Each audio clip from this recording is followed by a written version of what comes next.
Assalamualaikum warahmatullahi wabarakatuh. Ah, di sini saya dan teman saya akan mempresentasikan judul penelitian saya ah, dengan judul pengembangan website penilaian esai otomatis berbasis transformer dan semantic scoring dengan saya Aulia Vilnail dan teman saya. Muhammad Brilian Haikal. Kami dari program studi Departemen Teknik Informatika Universitas Logistik dan Bisnis Internasional. Next, Kal.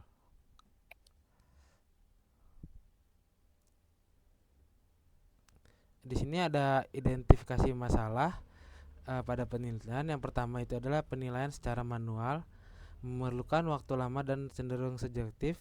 Dua, penilaian yang berbeda bisa memberikan skor yang tidak konsisten. Yang kedua ada inkonsistensi antar penilai, yaitu adalah dalam pembelajaran daring jumlah sesuai yang masuk semakin besar sehingga membebani guru atau dosen karena harus mengevaluasi satu persatu.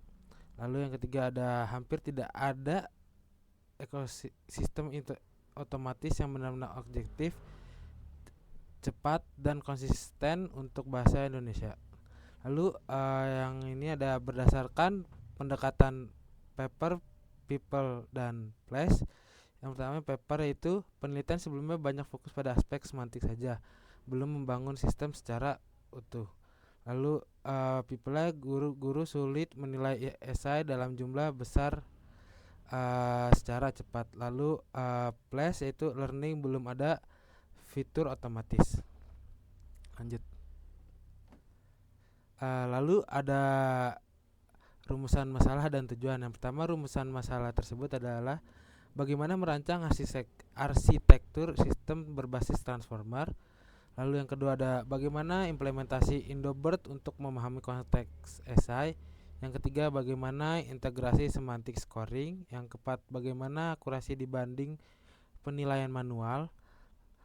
Lalu ada tujuan tersebut. Tujuan tersebut adalah menjawab dari rumusan masalah tersebut. Yang pertama itu merancang website AS, yang kedua itu mengimplementasikan Indobird, lalu yang ketiga membangun scoring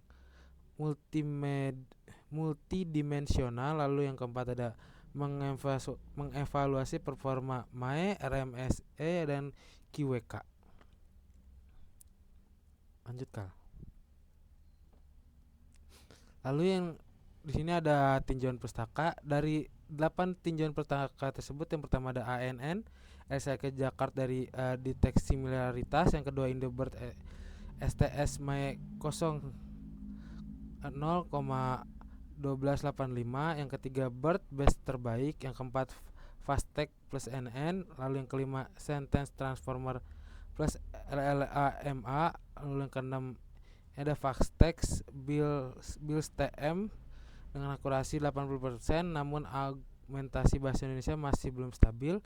Yang ketujuh ada TF IDOW atau BOW dan plus consign similarity plus ML di quotient tree, dan RF akurasinya 96,67%, Manhattan tidak relevan.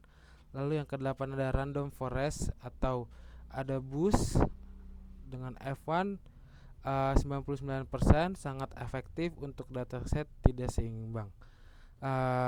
Lalu dari semua studi ini, gap penelitian yang kami identifikasi yang pertama itu belum ada platform web holistik dan real time. Lalu yang kedua belum ada sistem AS Indonesia yang semantik learning. Lalu yang ke menggabungkan deep semantic similarity BERT atau SBERT.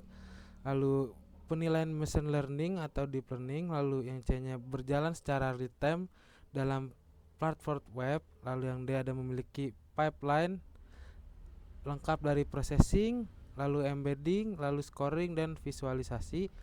Lalu ada stabil pada input variatif, yaitu typo, bahasa daerah dan gaya bahasa bebas. Lalu untuk slide selanjutnya saya akan lempar ke teman saya Brilian Haikal.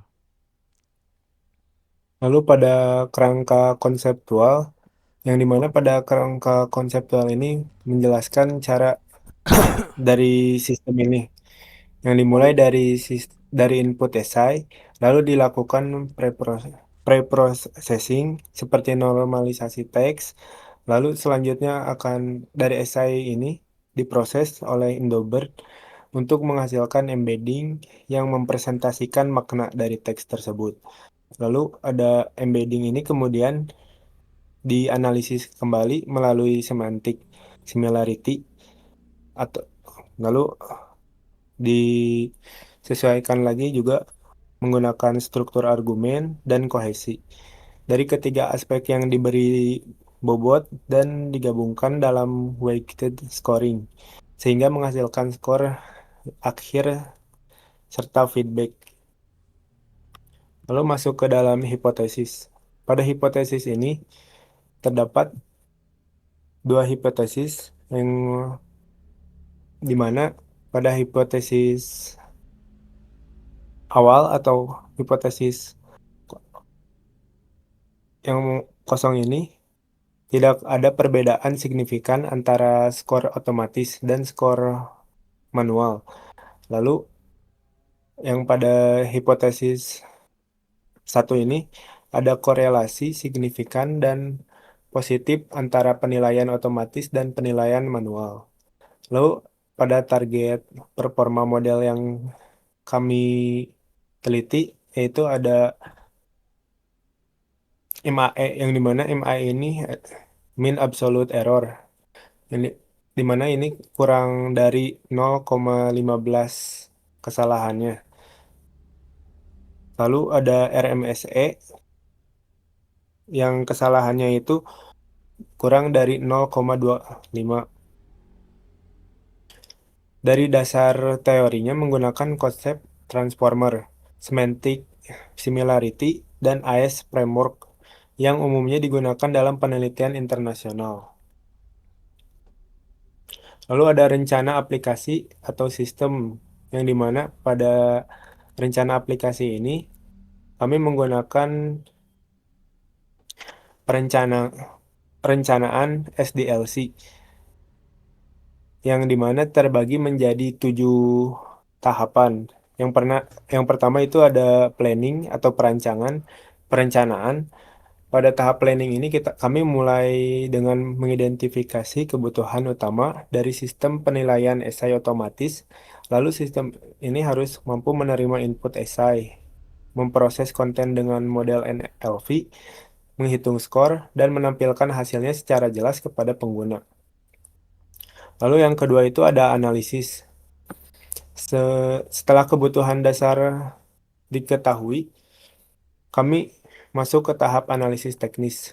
Di sini kami menentukan kebutuhan backend seperti API untuk scoring otomatis, model NLV yang digunakan untuk serta kebutuhan server untuk menjalankan model transformer yang cukup berat. Lalu ada desain atau perancangan sistem. Pada tahap desain ini kami membuat rancangan arsitektur sistem yang mencakup front end, back end, dan model NLV. Lalu ada implementation atau implementasi. Pada tahap implementasi ini kami fokus pada membangun model dan aplikasinya. Kami melakukan fine tuning Endobird agar dapat memahami konteks dan makna esai secara mendalam. Lalu ada pengujian atau testing yang dimana setelah sistem ini berjalan, kami melakukan berbagai pengujian, mulai dari unit testing untuk memastikan fungsi bekerja dengan benar, integration testing untuk memastikan seluruh komponen saling terhubung dengan baik, serta user acceptance, acceptance testing agar sistem sesuai dengan kebutuhan pengguna. Lalu ada deployment atau penerapan ke produksi.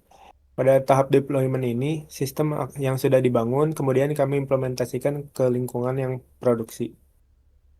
Lalu ada maintenance. Setelah sistem digunakan, tahap maintenance diperlukan untuk menjaga kualitas layanan. Aktivitasnya meliputi pemantauan performa model, memperbarui dataset untuk meningkatkan akurasi, memperbaiki bug jika ada, serta menambahkan fitur baru jika diperlukan. Lalu ke bagian penutup, yang di, kesimpulannya yaitu dari penelitian ini dapat disimpulkan bahwa pendekatan transformer dan semantik yang sudah diterapkan pada sistem scoring ini memiliki potensi yang besar untuk meningkatkan proses penilaian esai yang sebelumnya membutuhkan waktu yang lama dan rentan subjektivitas. Dengan mengintegrasikan model NLP ke dalam sebuah platform web, proses koreksi menjadi lebih cepat, objektif, dan konsisten.